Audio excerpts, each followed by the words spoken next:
Hello, everybody. Welcome back. We are casting a game of Dominions 5 with Sy. Hi, my name's Sy, and I like Dominions. All right. And we have turn 9 of the Hydra game. And we have a message from Bogarus. Shame on Atlantis for not sacrificing their god. So there is war brewing between Bogarus and Atlantis. Looks like Bogarus has made naps with all of his neighbors, which is Kalem and Midgard and Raga, I believe. More importantly, though, the fact that Atlantis was pushing into TNG definitely was like the decider according to this message, for what Mm-hmm. made TNG accept that war. It's also interesting to note the exclusion of inviting other people, Mm-hmm. which you'd pointed out last turn makes sense from a loot perspective, where they don't necessarily want someone like Arco or Flagra to swoop in and get some free stuff. Yeah. Um, Um, so yeah, if we look at like Atlantis's borders, it's um, Arco and Falegra are the other two neighbors. Now, we don't know how much intel Bogarus has about Falegra's situation. Lucid, who's playing Bogarus, is famous for never building any scouts.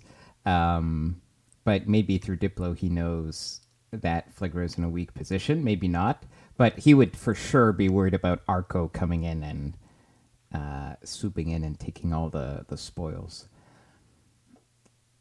I was going to start talking about the border situation right now, but I think Okay. we'll wait until we get to Bogarus Uh, in the natural turn order. yeah, sure. I think we can. I mean, there. So far, if we look, there's only one. Looks like this is maybe a bump. So this might be one of the last turns where we start, where we go through like, looking at all the expansion battles, just because we're running out of expansion battles, right? There's very few Hmm.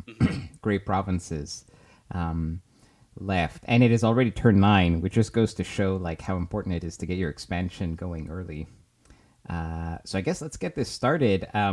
Last turn, Arco had done like had gotten like 4 provinces in a turn, and we thought he was going to get the band together, probably to go after this heavy calf province. But it looks like Vedi beat him to it, so it looks like he's got his hard companions up here is where he consolidated.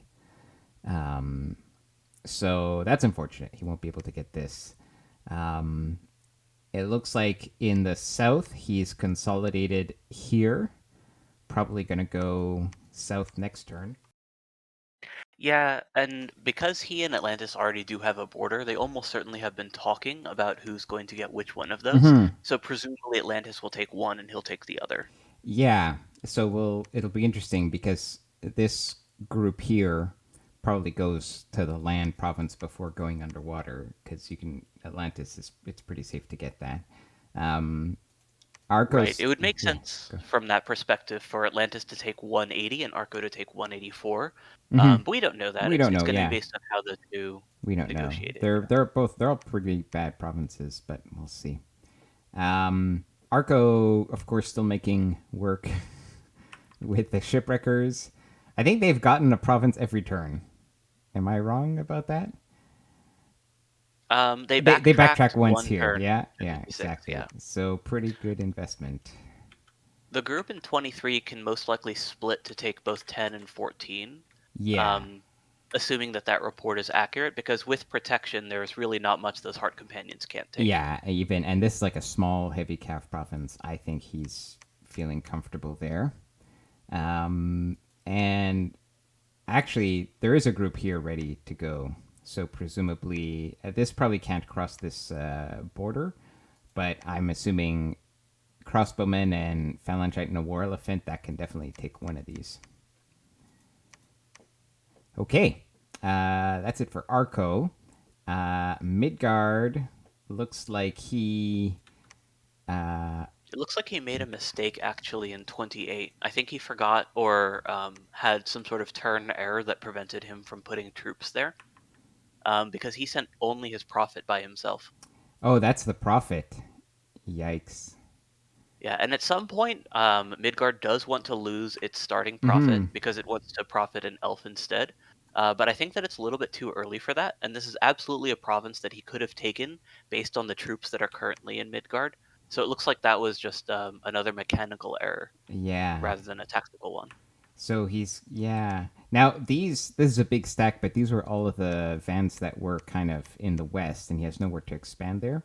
So he's going to come and claim these provinces. Um, yeah, it Right. feels like there probably was a way for him to take both this and this. Um, Oh, 100%. I mean, just with what he has in his cap now, if he'd actually brought those Sacreds and Huskarls, he could have taken the mhm, province. mhm. I suspect that the Huskarls are actually specifically purchased to be lance fodder, so that those are for this specific province, Yeah, I would say. yeah.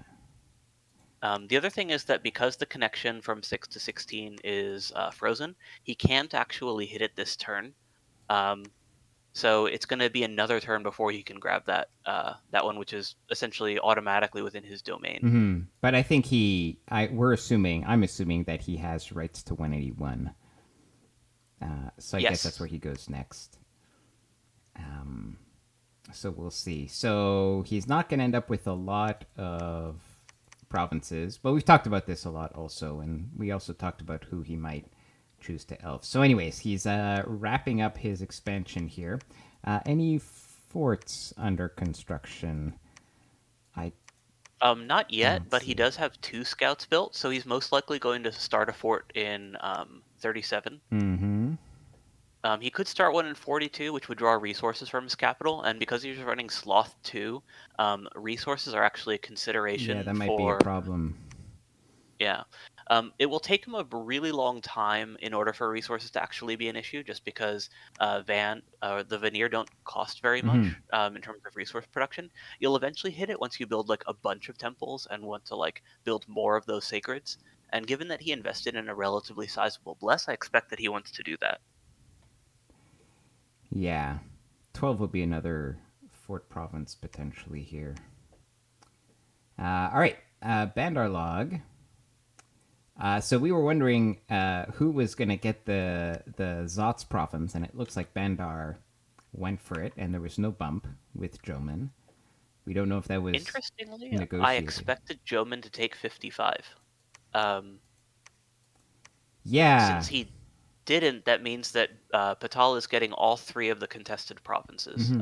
that are equidistant from the two capitals. Unless they Um, negotiated something and he's not going to take it, but it's yeah, that's unlikely. interesting. The other thing which is interesting about this is that if Patala has 55, then he can actually take that lake because his Nagas are amphibious. Hmm. That also actually, like, since we know that Raga is planning on attacking Joman, that also means that Patala actually benefits a lot from vulturing in that war. For sure. Because normally he would only get these two provinces to Joman's south. Both of these are farms, and they're both actually relatively high income, so that's already like a decent gain. Hmm. But if he has access to this entire lake, including 71, which seems to be this massively rich province, that's going to help him out a lot. Yeah, for sure. If he has good scouting and he sees Raga pounce on Joman, that would be great timing to go underwater. But still, he got three provinces this turn, and these are just pings. So Bakemono shows here, and yeah, he's been relying mostly on the light bandar warriors, and then another army which has three of every monkey. And looks like he has the longbowmen mercenaries. Yeah, so it looks like he's actually in position to take at the very least two provinces next turn, possibly three, if he can take both 55 and 38. 38 is actually a relatively easy province to take with his profit and like enough of a front line, just because Long Dead and Ghouls both just get obliterated by Yeah, banishment. yeah. Um, Unfortunately, the this problem army is is kind of stuck here. right.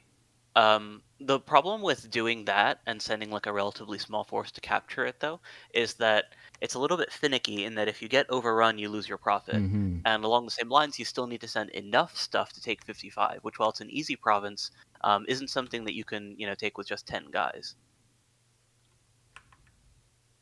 Luckily, both 15 and 1 look fairly easy as well, Yeah. although 1 is most likely going to Vadiheim. I don't think that Patala wants to bump with the Rimvadian cold. Yeah. But this might also be, he might consider this in his pocket. Like, he might not be afraid that Vediheim's going to stretch this far. Um, you know, Oh, no, so I meant that Patala most likely won't take 1. I think that Vadiheim's taking yeah, that no, I because he agree with just... you with what you're saying. But we were talking about how he might try to split to take this, but maybe he feels he doesn't need to. Like, Oh, right, maybe he yeah. just goes here with this army. This army comes here and takes it next turn, and then the longbows help these guys take this or something like that. I don't know. That would work. But The only downside of doing that is that then you don't get to use your profit against the undead. yeah. So the other way of doing it would be to take the undead province first and send the regular troops north, and then use those regular troops to take the forest, Yeah. the coastal forest. Well, he might also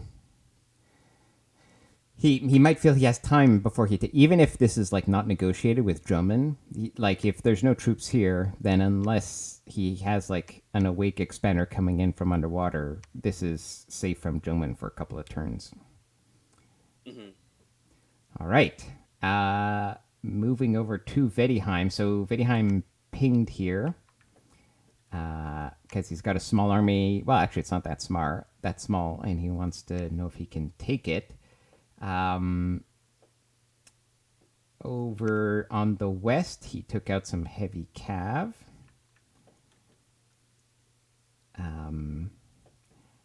And that looks like that's it. So there's a heavy cav province up here. Unclear if he intends to take it or if that's been negotiated with Alm. I forget if we got a message to that effect. We might have had. No, I don't think that either of the two talked about it. Yeah. I believe that 65 is just naturally going to be Ulm's, though, because it's 3 from Vadiheim and 2 from Ulm. So a Yeah. lot of players would consider that like a natural territory division. I think so. But this 58 here will be contested. I mean, it's Alm is obviously not contesting it, but so we'll see if Vediheim swings by. I don't know Yeah, also that's what's also been a negotiated. high-value province, Yeah. because that has the totem site in it. Also, I forget if Arco and Vedi, I think, did they give us information about whether they had negotiated borders? No, Arco doesn't really send messages. I think, I don't know why I thought I remembered something like that. But anyways, Vedi is definitely in a good position to take both of these provinces. And of course, due to Faligra's misfortune, he has a lot of room to expand down south too.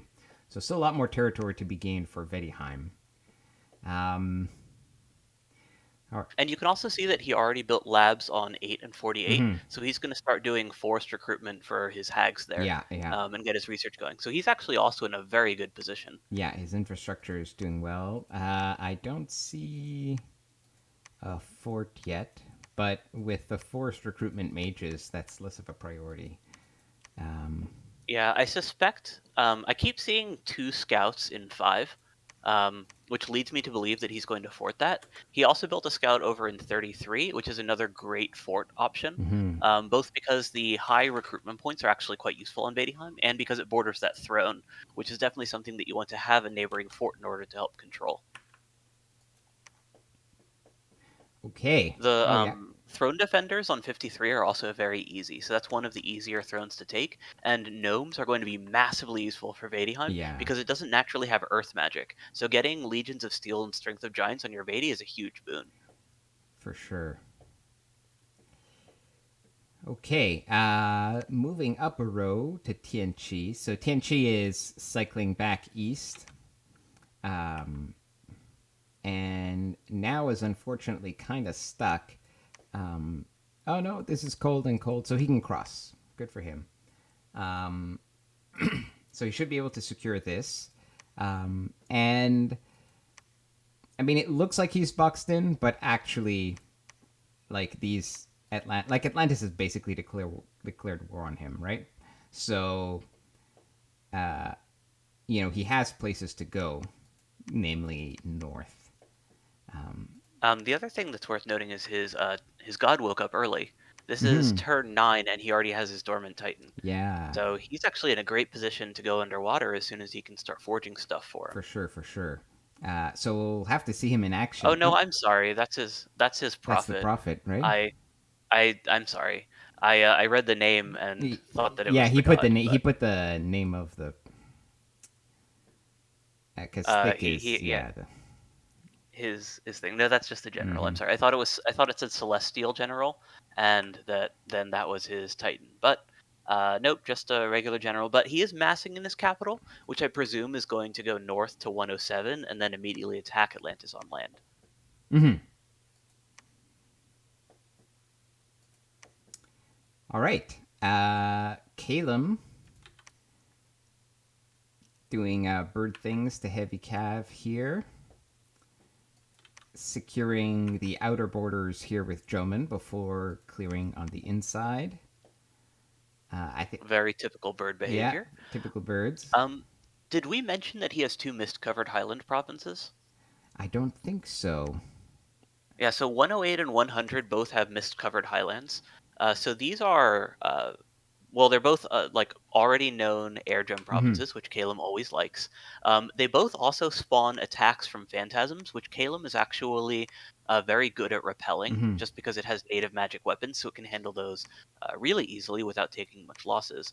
Um, if the event chain for the mist-covered highlands finishes, you also get to recruit illusionists there, which Calum really likes Yeah. because it doesn't naturally have Air 2 mages outside of randoms outside of its cap. Mm-hmm. So that's actually going to be really helpful for getting those reliable air elemental summoners and thunder strikers, Yeah. which go well with how Calum already wants to be using his Yeah, they're magic. so good. They're really, I mean, they're great mages for anybody, but they definitely synergize well with somebody who could put up Storm very easily.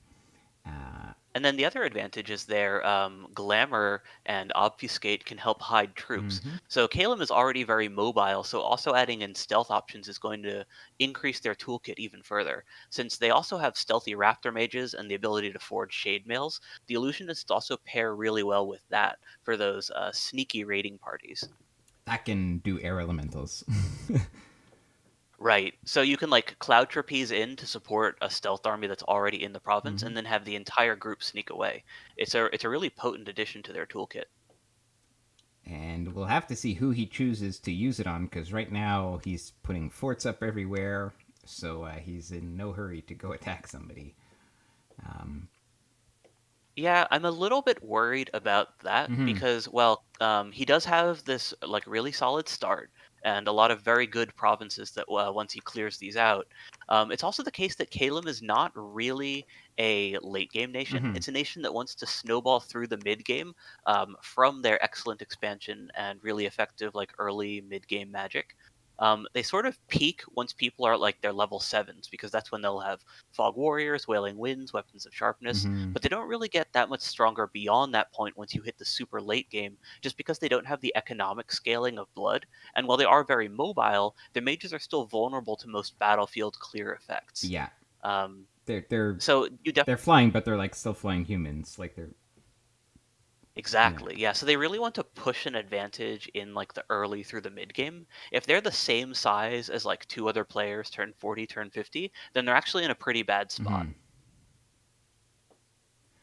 All right, Joman has cleared another indie province, but now, of course, he's run into the Kalem Wall to the east. Mandarlog has closed things off to the south.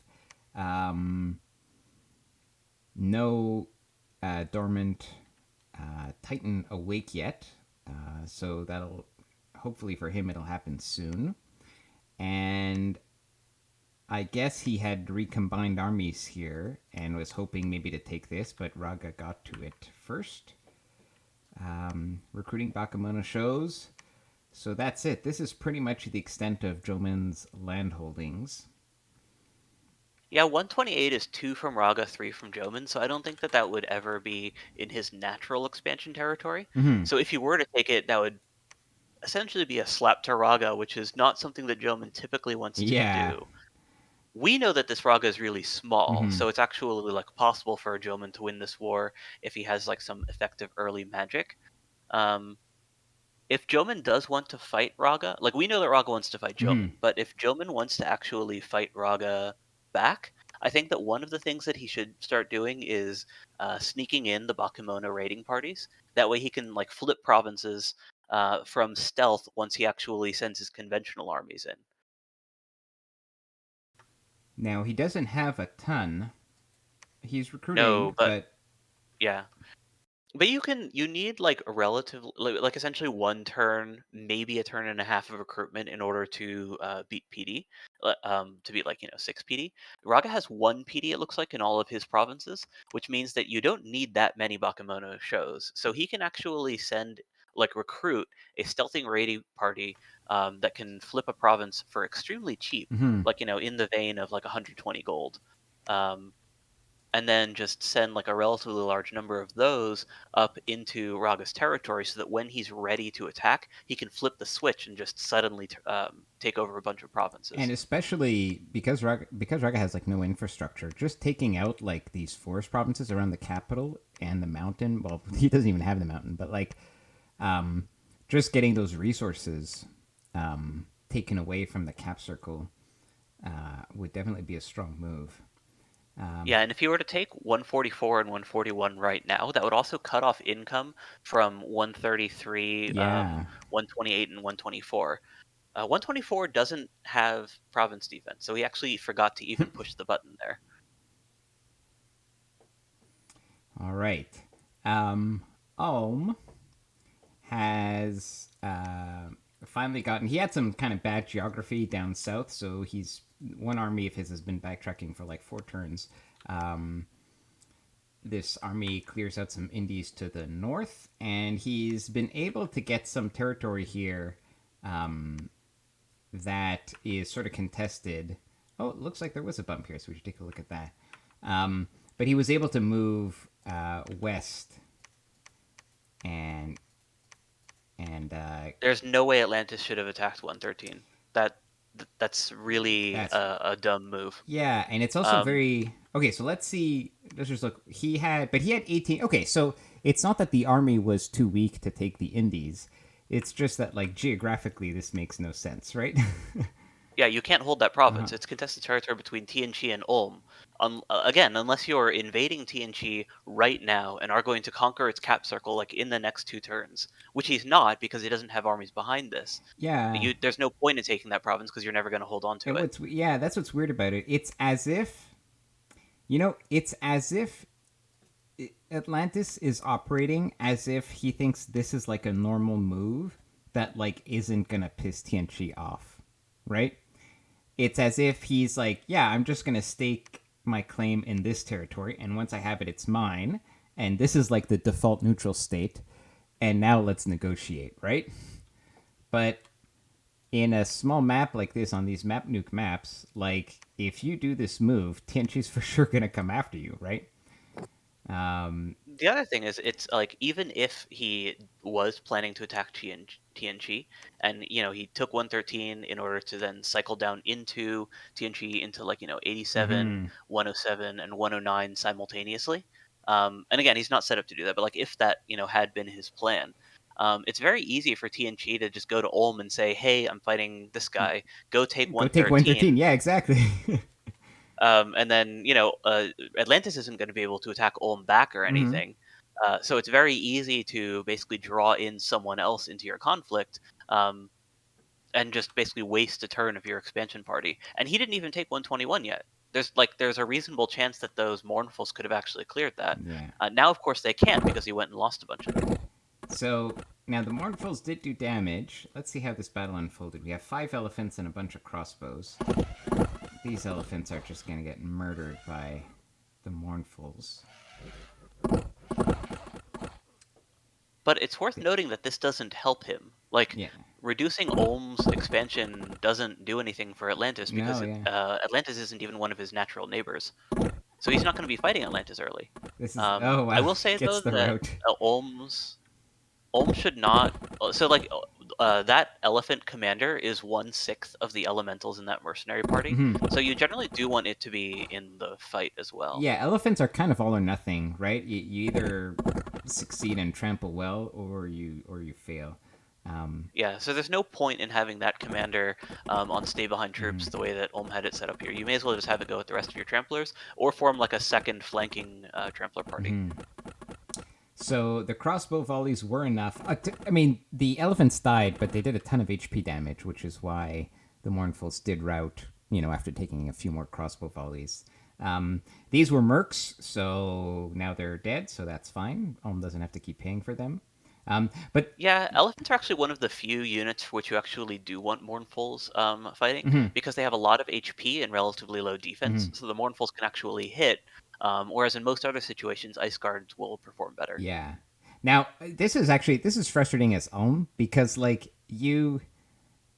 Ulm lost 5 elephants, kind of from his perspective for no reason, just because Atlantis made a dumb move, Like, I don't want to be too harsh, but we Um, don't think this is a I good don't move, think that right? matters. It He didn't rebid them. Yeah, it doesn't. It turns out it doesn't matter. But and if he had lost the bump, or if he had just lost anything, really, that was sort of an unnecessary loss in the sense that it's like another player does like a suboptimal move that negatively impacts you and doesn't help them is always frustrating. But But Ulm didn't rebid those elephants, so yeah, he wasn't planning on using them past that province yeah, anyways. yeah. So I'm sure he doesn't care. So in the end, it worked out.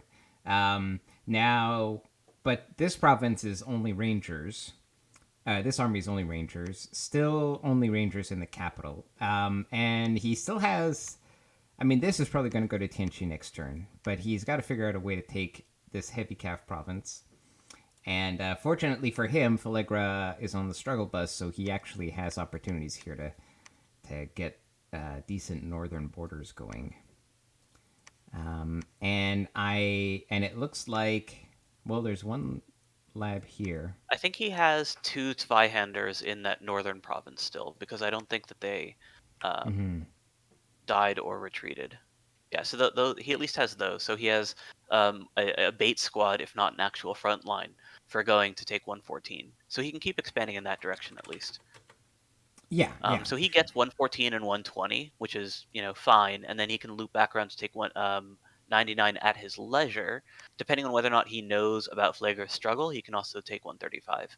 So I think he's in an okay spot in terms of what his final size is going to be, Yeah, but it's based exclusively on Flagra basically ceding a pretty big chunk of territory to him. yeah, yeah. And honestly, Tianchi too, right? Because Tianchi was made a few kind of very slow moves. Like even though Atlantis, like honestly, even Atlantis coming here, like this, there are many scenarios where Tianchi already had this province by the time Atlantis moved here. So Tianchi being Mhm. slow, and Flagra being slow has helped Ulm out.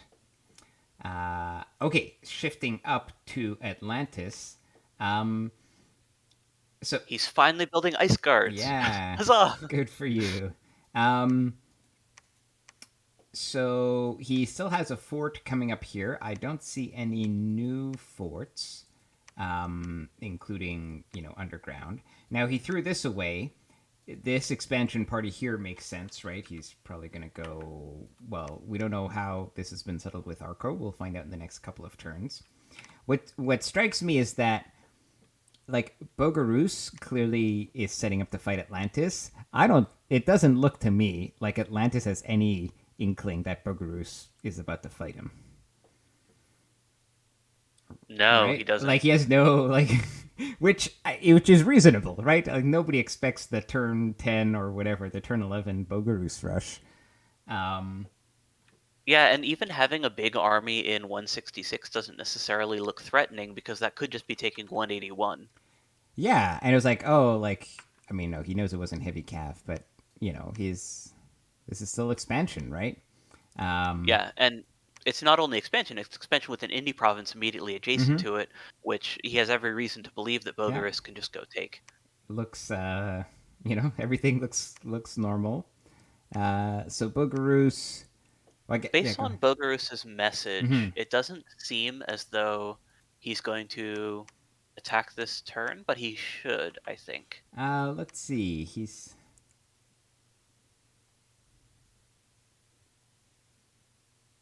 says, I think I'm ready to join them in a war and issue attack orders as soon as next turn. So, yeah, so he probably doesn't want to attack this turn. he's probably thinking of attacking next turn, which makes sense if. Um, Well, no, this is well, at the probably time that he Midgard's. sent, Yeah. yeah, at the time that he sent that message, then it's as soon as this turn, Yes, like yes, yes. issuing order. So Honestly, that would it's make sense. If the fort finishes this turn, he might feel free to move these guys. But even if he doesn't, like I think you can go Bakamana shows here, and this army can move in here, right? If you have yeah, scouts showing you that there's no Atlantis armies here, then you could move in for sure. the other thing is that because he has a nap with Midgard, we assume that they negotiated borders, and because he has 2 out of the 3 provinces on that border, Yeah, we can assume Midgard's getting 181, which means that the army in 166 doesn't have anything else to do. yeah. So if you're going to be fighting Atlantis anyways, you may as well send it in now, It. because any turn that you haven't taken 174 is just another turn of Atlantis getting that income and you not having it. So it's like twice as bad. Yeah, yeah, yeah. Yeah, so I think he should attack this turn for sure. Well, we'll see. He looks set up to do it. And we know that he has a nap with Raga, but we don't know. Oh no, we do know the terms of this border Yeah, actually. he gets 137. Yeah. He also started site searching. He's got a Starets out in 172. Um, it looks like the lab in 179 is from an event, but he should start building a fort there because that's both a good fort spot and he has part of his infrastructure already paid for. Yeah. He does have the fort coming up here in this very strong province. Um, yeah, looking good in terms of like just a decent standing army. Had good expansion, infrastructure's coming online, and we might have. It's also worth Yeah, noting that he got 2 out of 3 of the border provinces with both Kalem and Midgard from just blind negotiation. So he basically just got them for like he got an advantageous expansion position between 2 nations that are both strong against him early for free. well, Midgard struggled a bit. The Caleb one is more surprising to me. Um, Well, Midgard struggling a bit isn't something that they knew at the time that they were negotiating. Bogers didn't know, but Midgard did, so maybe Midgard didn't Right, feel. that's what I Yeah, meant. yeah. Yeah, so like Midgard basically just gave him the provinces for free, or one of those 2 provinces for free. And it's the worst one by far, the one that he gets. Okay. Raga got 2 provinces this turn.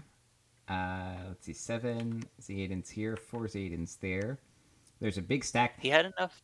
Yeah, he had enough Zaydens last turn to send out another party. But I think we've been talking about like not really expecting him to do that, just based on the fact that his expansion thus far has been really poor. Yeah. In that he's been just not sending out groups unless they are like exceptionally overstocked. Now, one thing that does surprise me is that the message that I got last turn in Discord, I thought he was going to jump onto Jomin's cap like this turn. But I guess not. But He wasn't in range actually. Zaydens have relatively low map move for flyers. So he was in range to attack Jomin, but you need to be only 2 provinces out in order to land on the cap. So even if he wanted to this turn, he couldn't, right? Like there's no place Right. in his territory. So You need to first attack and then go to the cap. Yeah. yeah. So I don't know. He seems pretty eager to go after Jomin, but I mean, if I were in his position, I would finish getting these Hindi provinces first. But we don't know. Well, if you were in his position, you'd have like 6 more provinces right now. Well, so. right, I would have had that philosophy from the start. But like in this, taking a look at this current position, like Jomin's not gonna like suddenly develop a defense to Zaydens in the next 3 turns, right? Well, To an extent, you are on a timer. yeah. Because any sort of like sacred unit based rush is on a timer just by default because you're essentially trusting in the fact that your sacreds are going to be better than whatever magic options they already have.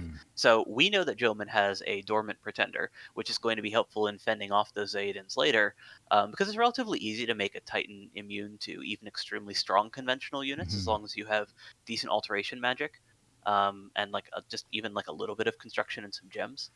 It's also the case that Jomin is going to have some MRN lockdown effects, both from their astral mages, although you don't generally get those early because they're not quite as good at researching, and just from the tangle vines, which Zidans can admittedly break out of pretty easily, but you can do like a one-turn lockdown, just turn by turn in order to prevent them from getting out.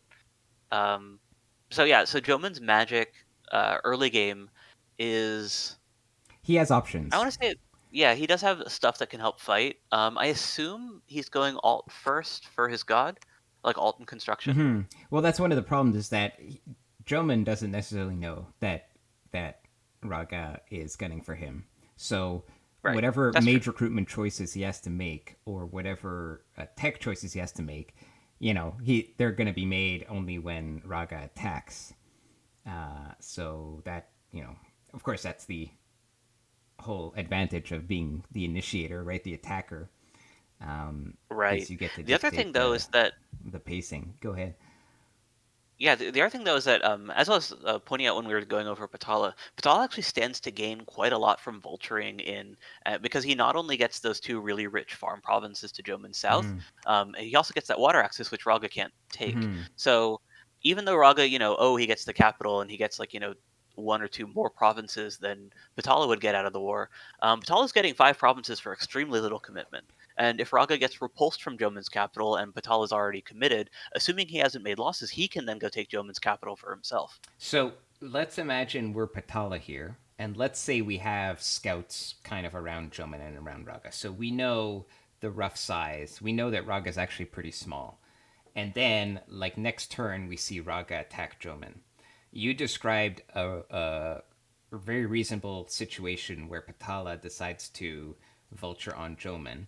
Is there any situation, any reason why Patala would instead fight Raga? Well, the real reason that you do that is just because you know that your Nagas are going to be an extremely favorable matchup against Zayadins specifically. So what you do if you wanted to go kill Raga early and just take them out of the game is you see Raga attack Joman, you finish your expansion, you put armies in 182 and 189, and then you send Nagas underwater to take 164. Then you take 156, 167, 170 simultaneously, and then consolidate on Raga's cap. And then because your Nagas are specifically good against Zayadins, assuming that you have like, maybe some Astro Mages to fluff luck on your guys, maybe some additional like paralyzed casters, that sort of thing, something that can help out against the Zayadins in addition to your Sacreds, which, they win in terms of gold value, but they don't win 1v1. It's just, Zayadins cost like 6 times as much. Um, but yeah, if you can bring like a little bit of mage support to go with that, then you have a reasonable chance of actually winning the battle on Raga's capital. And at that point, Raga's dead. Yeah. Which would you lean towards more? I'd go for the Joman stuff because it's easier. Easier. Like you essentially don't need to commit that much stuff in order to get five provinces, And right? Like you don't need anything other than your natural expansion parties and like one group of Naga to go take the water. and And then everything yeah, else is, yeah, you just leave your normal stuff at home. You don't need to commit mages. Whereas with if you do want to go fight and rush Raga early, you need to commit everything into that battle. I feel also like all the things that are going to help you fight the Zayden's fight Raga are going to be even strong because he has no MR on the bless and it's monkeys, right? So it's like astral party.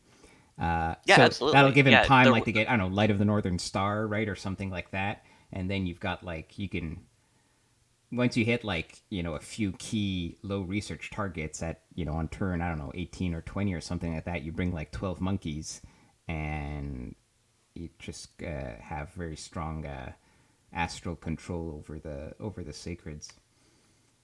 I agree. The matchup actually does get easier Gets as better, the game yeah, goes on until Raga gets Wailing yeah, Winds and Firestorm. for sure.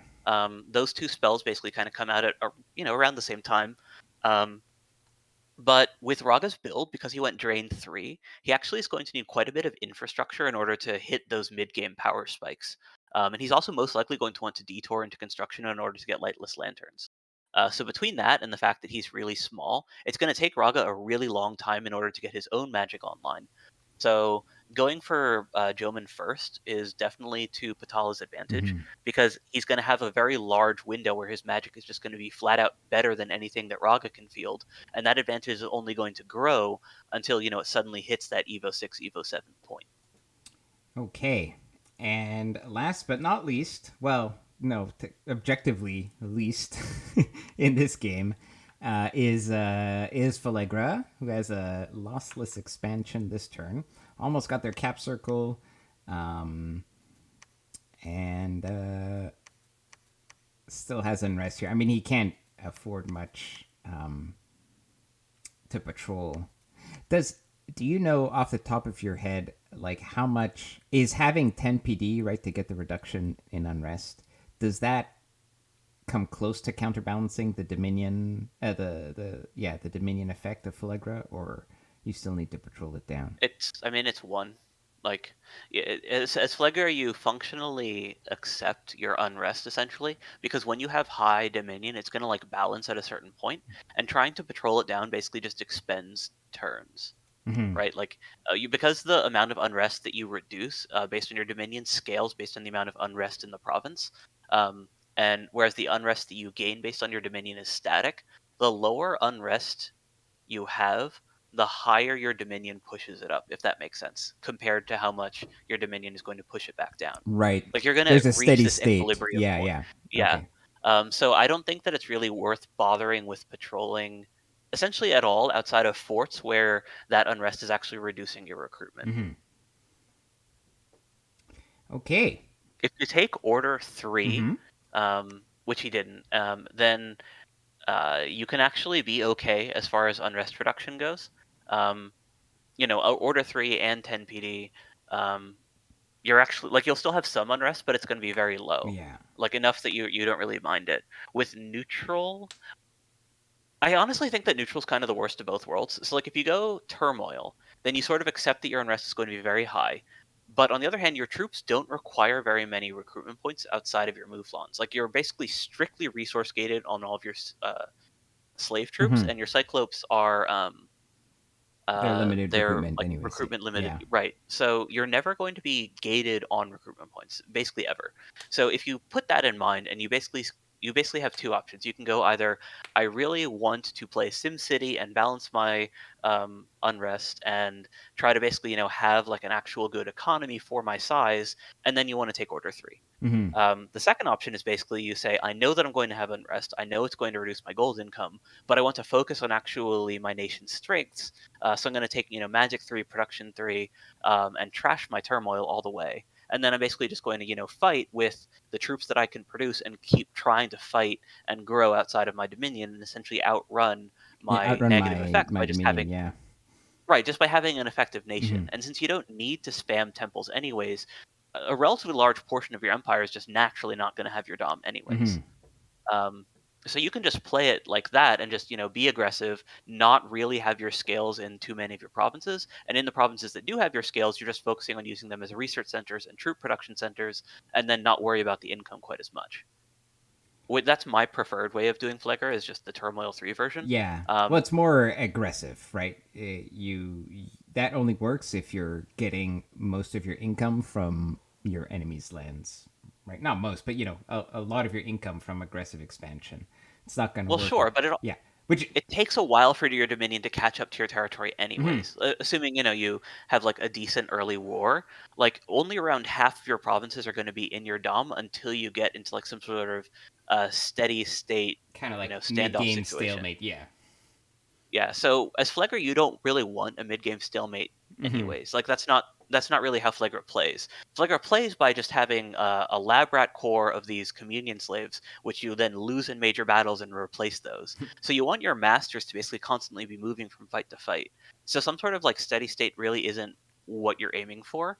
So you don't really want that. But if you did, like let's say you're a diplomat player, you love those stalemate situations, and you really just want to make like a death stack, go win one war, and then stop, and then build up your death stack, negotiate a gangbang, and then go win your next war, and like that's your play style. Hmm. If you're doing that, then you want to do Order 3. Hmm.